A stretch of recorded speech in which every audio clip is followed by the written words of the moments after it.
3 अगस्त 2021। अस्सलाम वालेकुम मेरे दोस्तों, सज्जनों और वेलियो। मैं हूँ इजहार अहमद और वेलकम करता हूँ आपको किचन गार्डनिंग चैनल पर।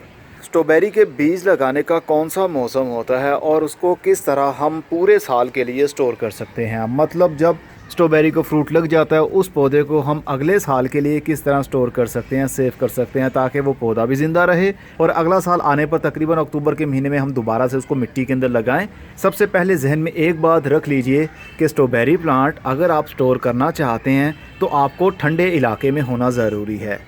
हिल्स एरिया में ठंडक बनी रहती है, वहाँ पर इसका पौधा 12 महीने मिट्टी के अंदर लगा भी रहे तो भी इसको कोई प्रॉब्लम नहीं होती, बल्कि ये रनर्स निकाल कर जिस तरह स्पाइडर प्लांट की लंबी लंबी टहनियाँ निकलती हैं उसके आगे छोटे छोटे पौधे लग जाते हैं, उसी तरह स्ट्रॉबेरी प्लांट के भी अंदर से एक रनर यानी लंबी सी एक टहनी निकलती है जो कि मिट्टी के ऊपर चलती रहेगी और आगे उसके जगह जगह पर छोटे छोटे पौधे लग जाते हैं जो कि मिट्टी के साथ टच होने के बाद उनकी रूटिंग वहीं से शुरू हो जाती है, तो वो भी पौधे की सूरत ले लेते हैं। लेकिन ये तब होगा जब इन्वायरमेंट उनके लिए आइडियल होगा, यानी ठंडक वाला एरिया, ठंडक भी होगी और नमी भी होगी। लेकिन पाकिस्तान लाहौर या कराची, मुल्तान, पंजाब और सिंध वाली साइड पर जितने भी शहर हैं वहाँ पर इनकी ग्रोथ 12 महीने नहीं रह सकती क्योंकि इनको ठंडक की ज़रूरत होती है। तो हिल्स एरिया जिस तरह पाकिस्तान में मरी, स्वात, गिलगित, इस तरह के जो भी एरियाज़ हैं वहाँ पर ठंडक बनी रहती है, 12 महीने टेम्परेचर कंट्रोल में रहता है, बहुत ज़्यादा टेम्परेचर हाई नहीं होता। जो मैदानी इलाके हैं यहाँ पर तो गर्मी के दिनों में तकरीबन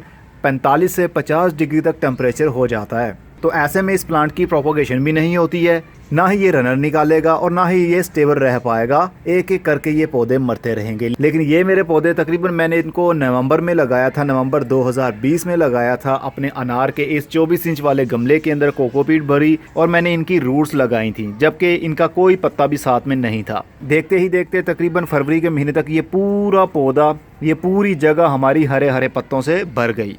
फिर इसने थोड़ी सी फ्रूटिंग भी की और उसके बाद में गर्मी शुरू हो गई। गर्मी शुरू होने के बाद आहिस्ता आहिस्ता एक एक करके ये पौधे मरते रहे और अब बरसात के दिन आ गए हैं, टेम्परेचर थोड़ा सा स्टेबल हो गया है, पत्तों की रंगत आपको बता रही होगी, पत्तों के ऊपर बर्निंग है वो भी बता रही होगी कि पौधों की बहुत अच्छी हालत यहाँ पर नहीं चल रही। लेकिन अब आकर बरसाती मौसम शुरू हुआ तो स्टेबल हो जाएगी। अब जो नए पत्ते निकल रहे हैं वो अच्छी ग्रोथ कर रहे हैं, हरे रंग में निकल रहे हैं। गर्मी कम होती जा रही है, डे बाय डे गर्मी कम होती जाएगी, इनकी ग्रोथ वैसे ही बढ़ती जाएगी। अगर आप इनको स्टोर करना चाहते हैं, फॉर एग्जांपल हमने फरवरी से मार्च के महीने में इनसे फ्रूटिंग ले ली और उसके बाद हम पौधे को उखाड़ेंगे। उखाड़ने का तरीका भी बहुत आसान है। ये देखिए,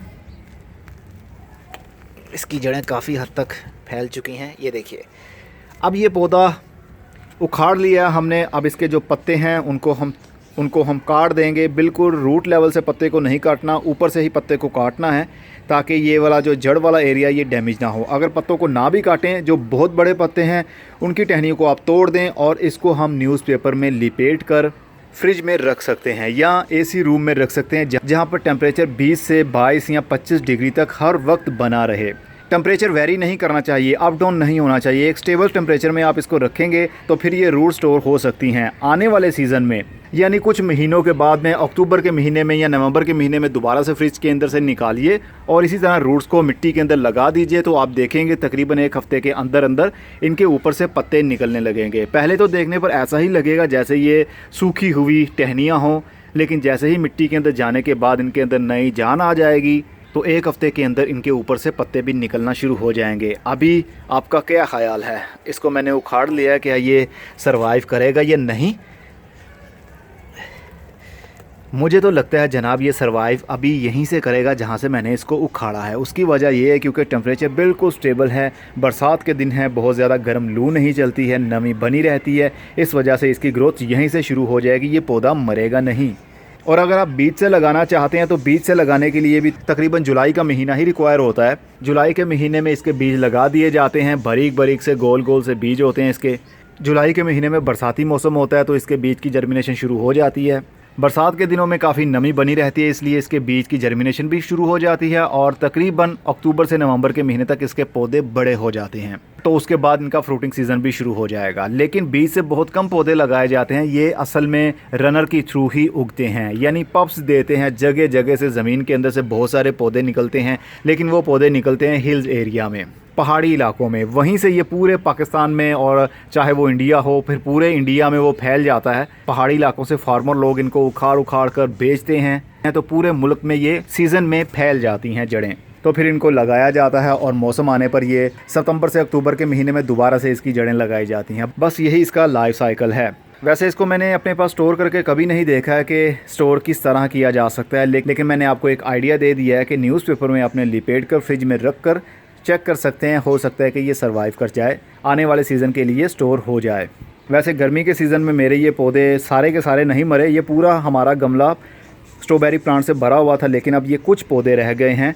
अब इनको मैं मल्टीप्लाई नहीं कर सकता, क्योंकि हमें इतना टाइम ही नहीं मिलेगा मल्टीप्लाई करने के लिए, क्योंकि सर्दी के दिन थोड़ी देर के लिए आते हैं और फिर ख़त्म हो जाते हैं। इसलिए इनको एक स्टेबल टेम्परेचर चाहिए होता है, जो कि 5 से 6 महीने का स्टेबल टेम्परेचर मिले इनको, तो ही ये रनर्स निकालेंगे, टहनियाँ निकालेंगे और पप्स निकालेंगे। स्ट्रॉबेरी प्लांट को सबसे ज़्यादा पोटेशियम वाला खाद सबसे ज़्यादा पसंद है, क्योंकि पोटेशियम वाली खाद से इनका जो फ्रूट है उसका साइज़ इंक्रीज़ होता है, उसके अंदर ज़्यादा रस भरा जाता है, और जो लाल लाल रंग की स्ट्रॉबेरी आपको दिखती है उसकी शाइनिंग बढ़ाने के लिए भी पोटेशियम का इस्तेमाल ही होगा। इनको नाइट्रोजन फॉस्फोरस की भी ज़रूरत होती है, लेकिन फ्रूटिंग स्टेज के ऊपर, जब इनको छोटा छोटा फ्रूट लग रहा हो, उस स्टेज के ऊपर इनको पोटेशियम वाला खाद सबसे ज़्यादा चाहिए होता है, ताकि इनका साइज़ ज़्यादा से ज़्यादा बड़ा हो सके और उसके अंदर रस भी भरा जा सके। उम्मीद है स्ट्रॉबेरी प्लांट के बारे में आपको पता चल चुका होगा। मैं चलता हूँ, अपना बहुत सा ख्याल रखिएगा। खुदा हाफिज़।